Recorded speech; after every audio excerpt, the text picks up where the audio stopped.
Welcome back to hour number 2 of the Gary Sutton Show on WSBA. And this half hour, we have a very special guest. She's Dana Perino. She was you probably know her most as the 27th White House press secretary, serving under President George W. Bush, not H.W., W. Bush, from September 14th of 2007 to January 20th of 2009. She was the second female White House press secretary after Dee Dee Myers, who served under the Clinton administration. She also is currently a political commentator for Fox News, and she also serves as a co-host of The Five, the very popular show on at 5 o'clock every afternoon on the Fox News channel. And she has written a brand new book called And the Good News Is, Lessons and Advice from the Bright Side. We welcome to the show Dana Perino. Dana, great to have you on the show. Good morning. I'm so glad to be on your show. And I was just saying to the producer, I really love York, Pennsylvania. You've been here before, right? Yes, I went with President Bush. Remember, we visited the Harley folks? I actually got to shake hands with the president that day. I was there in the press entourage, and I got to run and figure out how fast you all have to go when you jump out of the helicopters and jump into the cars and race around the back of the factory, and everything is a light speed. So I guess you kind of got used to that over the years, right? Well, I tell you what, Kimberly Guilfoyle makes fun of me sometimes when she sees pictures from the White House and said, "Are you wearing pants? Are you wearing flats?" And I said, well, yeah, Kimberly, you had to be able to run. And so I would wear comfortable shoes. You know, one of the things I remember that day, Dana, and I'm sure you were riding on one of the helicopters, is the way the helicopters would come in. There's always 3 helicopters. 2 of them are fakes, and one of them has the president in, right? And the one helicopter lands, and the president gets out, and he's into the car, and that's that. You're off and running.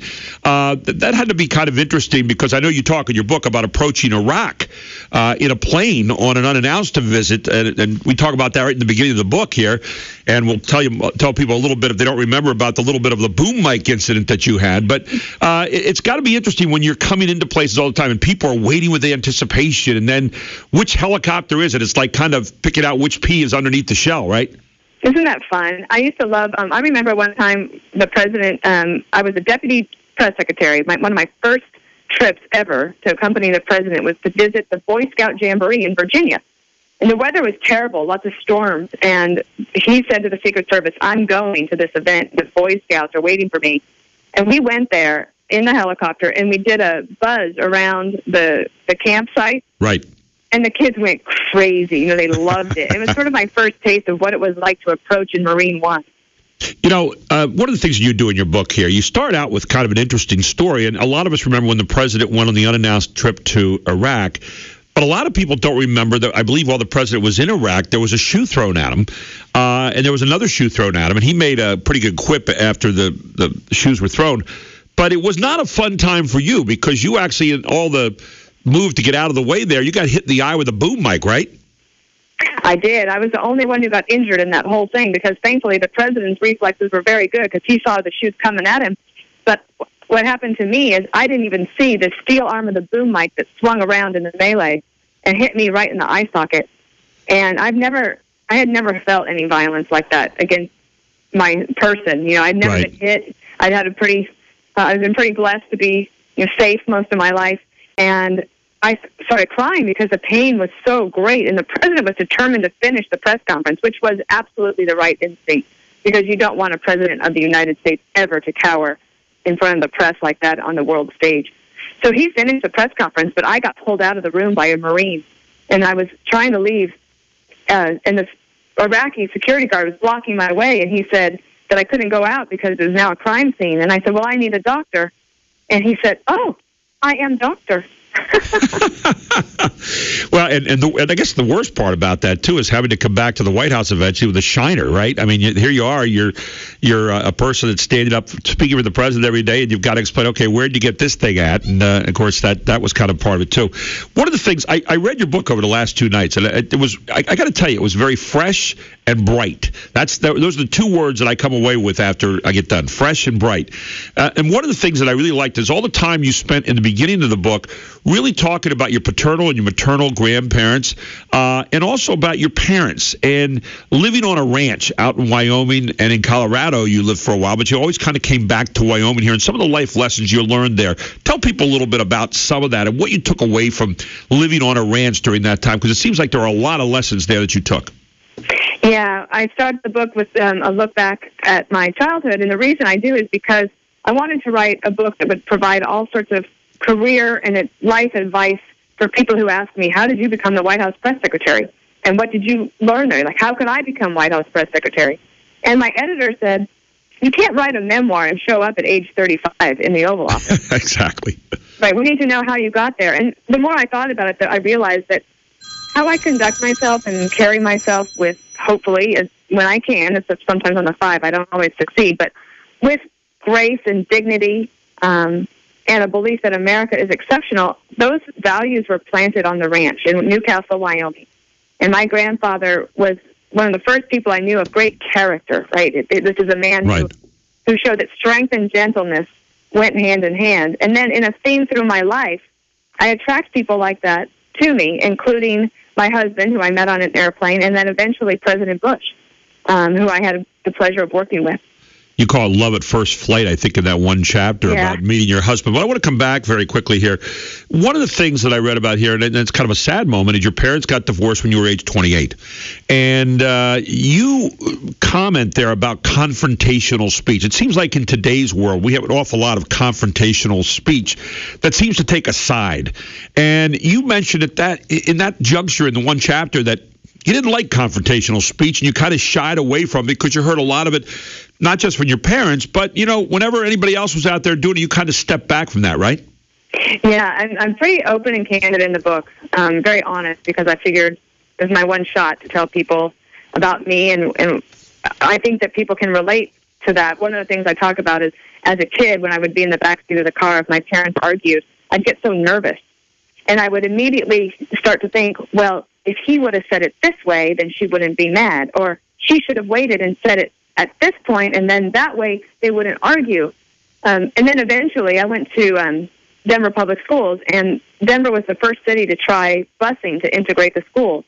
And I went into a situation where I was just not prepared, and I was one of 5 white children in the school, and it was very tense, and I used to pray every morning and all night long privately, because I didn't want to admit that I was scared, but I would just pray that no one would be mad at me the next day over and over again. And I think that's where the seeds were really planted of me, one, not being that confrontational, but also trying to get people to get along and to realize that they have more common ground. And the last chapter of the book is called Civility, Lost and Found, in which I talk about there are ways that you can be effective and persuasive and principled in argumentation, but that you don't alienate people. And that's what I was trying to get across. Most of us, when we look at a press secretary, I always say you're always underpaid. I don't care who you are. I mean, watch the press secretary today come out there, Josh Earnest, and we watch other ones that come out. And I think, oh, my God, you got to be standing there. Did you ever go out like that and you say, oh, I don't want to have to say what I have to say today because I know what's going to come back. And when someone came back with something really snarky and you're standing there going, I'd really like to answer you this way, but I know I have to answer you this way. How hard is it to kind of keep yourself in the kind of presence you just talked about when those things are happening? It wasn't that difficult for me because I knew what the president expected, and that was my main audience. So I would imagine if President Bush were watching me right now, would he be proud of what I was saying? Would he agree that I was doing my best? And if I thought that he wouldn't be proud of me, then I didn't say it. So that meant swallowing a lot of sarcasm because, I don't know, you've seen me on the 5. I can give as good as I get. You do okay, yeah. That's my job as press secretary. One day, Brian Kilmeade was filling in for Greg Gutfeld, and in the commercial break, he said, all those years at the White House, I never knew you were funny. I said, well, yeah, it wasn't my job to be funny. Right, yeah, you got to assume the role you have at that point. It seems, though, to me that part of your humor that you use in the 5 also comes with stark honesty, that you come back and say, well, this is just what I think, this is just the way it is. And I think there is, in a very strange way sometimes, some humor in that, isn't there? Oh, definitely. And one of the great things about the 5 is that when it first started, we were told it was just going to be a temporary show, for 6 weeks in the summer. So what did I have to lose? And I actually, at that time, I was kind of shy, and I would try to couch things as a press secretary might. But then when the show became permanent, and I realized I wasn't going to have to go back to Washington, D.C. and get on the cocktail circuit and pretend that I really wanted to be there, doing PR and lobbying, because I really didn't want to. Once that was over, I could just be myself, and that was a very freeing moment. But the career transition I write about in the book is that for 15 years, my professional obligation was to speak on behalf of other people. I had never given my own personal opinion in public. Wow. And when you do that, you do become a little vulnerable to criticism. You put yourself right out there. But the good news is that I've weathered that, and now people just get to know me as me. And I think that's true of all of us on the Five. There's just, what you see is what you get from the Five. I get asked a lot, is Greg really that funny in person? Like, yeah, that's Greg.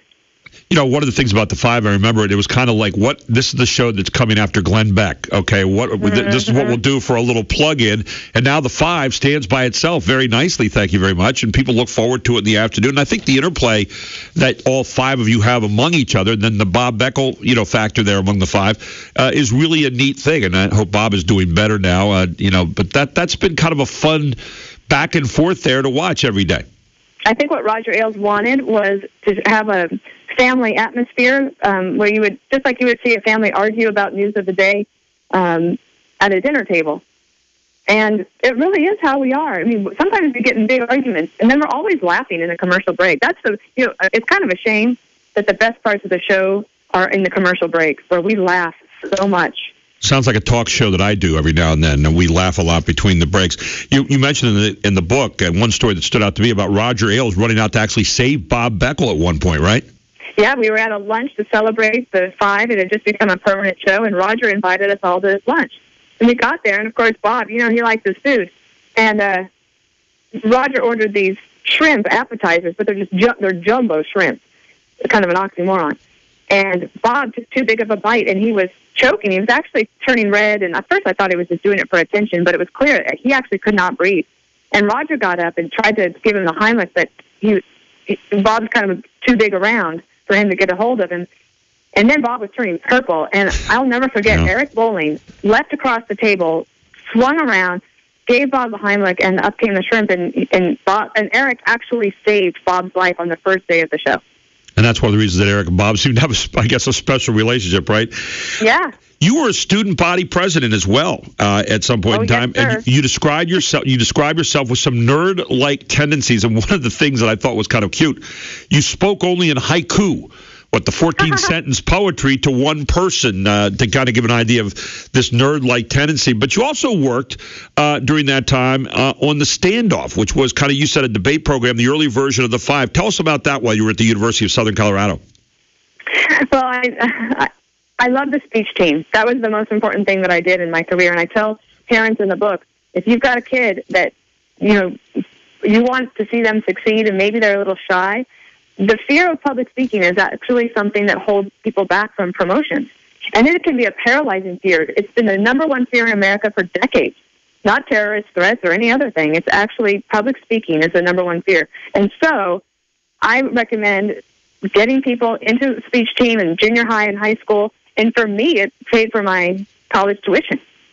Dana, when we come back, I want to ask you a little bit about a typical day at the White House, a little bit about your husband, and also a little bit about what kind of man President Bush was. We're going to do that when we return with Dana Perino right here on the Gary Sutton Show on WSBA. She's written a brand new book, and it's called And the Good News Is. Welcome back to the Gary Sutton Show. Dana Perino is our Fox News contributor and co-host of The Five of the Fox News Channel, author of And the Good News Is, Lessons and Advice from the Bright Side. Bright and fresh is the way I describe it. I just read the book the last 2 days. In fact, I have to blame Dana for the extra 2 hours I stayed up when I got home last night to finish it off. It was fun. It's one of those books that I put it down yesterday morning. I went and played in the golf tournament, Dana, and came back home last night and read the last few chapters. So it was a lot of fun.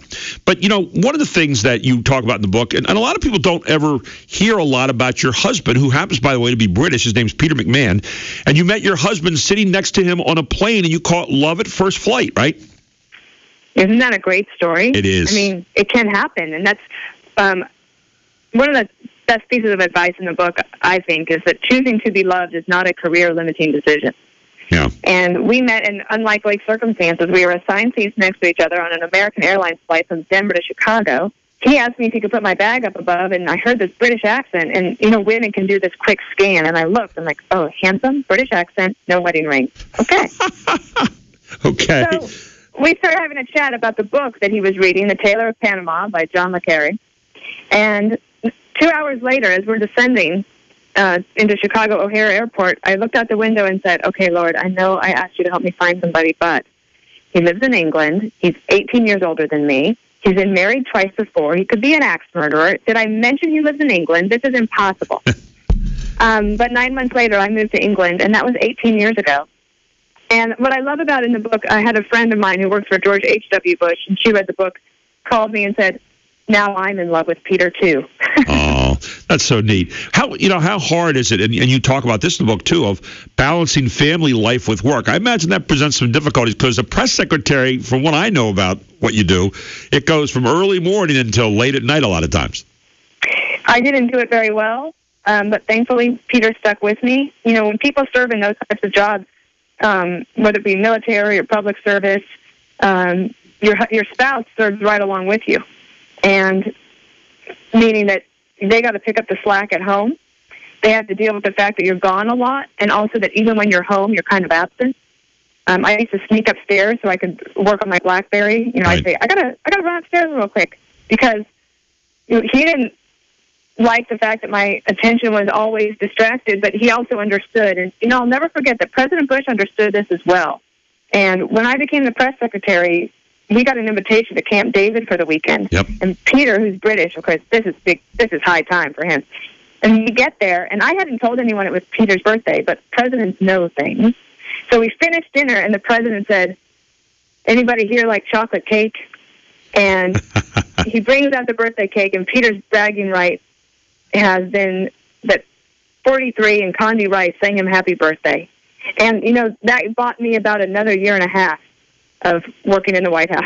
I remember a story, too, in the book where he talks about your husband, and when you were being announced as a press secretary, he went over later, the president did, and apologized to Peter because he didn't mention him in the announcement, which I thought was kind of classy. We were rushing around getting ready for that announcement, and we were having, it was a big announcement because Tony Snow was leaving, and everyone was so concerned about his health. And I didn't even bother to tell the president that Peter was going to be there, because in the middle of all of this, we were planning a secret trip to Iraq, and I was one of 12 people in the White House who was on the planning team, so I had so much going on in my mind. And as the president was giving remarks to introduce me, he looks around the room and he sees Peter, who he nicknamed the Englishman. But it was too awkward for him to stop and thank him there. So a couple weeks later, when he saw Peter, he said, I owe you an apology. And Peter was so surprised, but the president said, I should have recognized you. And that meant a lot to him. One of the things I do in the book is take people behind the scenes about the kind of person 43 was. Right. I don't talk about policies or politics, but just the personal aspect of George W. Bush. And I know in the last chapter you talk about when you went into the room with him for the last time, and he takes a stroll. He's going to go out and take a stroll around the outside of the White House. But you mentioned several times that there were moments of real humanness that he showed to you, right? Yeah. He said, he put his arm around me. I was one of the only people there on that last day to finish it out. And I had just been on the subway, and there were so many people arriving for the inauguration of President Obama. And they were so excited and happy. And I just sort of sat there in the back like Cinderella, right? The subway. I say the subway. You're traveling incognito for one of the few times in those 2 years, right? Yeah, and I was excited for them, too. And I arrived at the White House, and I went to see the president. And, I was fighting back tears. I was quite nostalgic. We'd been together for 7.5 years, and he was going back to Texas. And I really felt like the world was coming to an end. But what I write in the book is that the good news was he set me up for success. And I've made this career transition from being his press secretary to being my own. And I'll always be friends with him. I got to go to Dallas on the book tour and had some private time with him. And we still stay in touch quite a bit. And I write him a haiku every once in a while, too. Oh, very nice. All 14 lines, right? I had a chance to do a thing on the stage with his wife, Laura Bush, and a never more gracious lady that I ever meet. The name of the book, and the good news is... lessons and advice from the bright side. Dana, obviously people get this on Amazon. They can get it out at their bookstores right now. It's everywhere. But continued success with it. And thank you so much for taking the time this morning to talk to us about the good news. Thank you so much. Thank you, Dana. Take care and continue good luck with the 5. Bye-bye.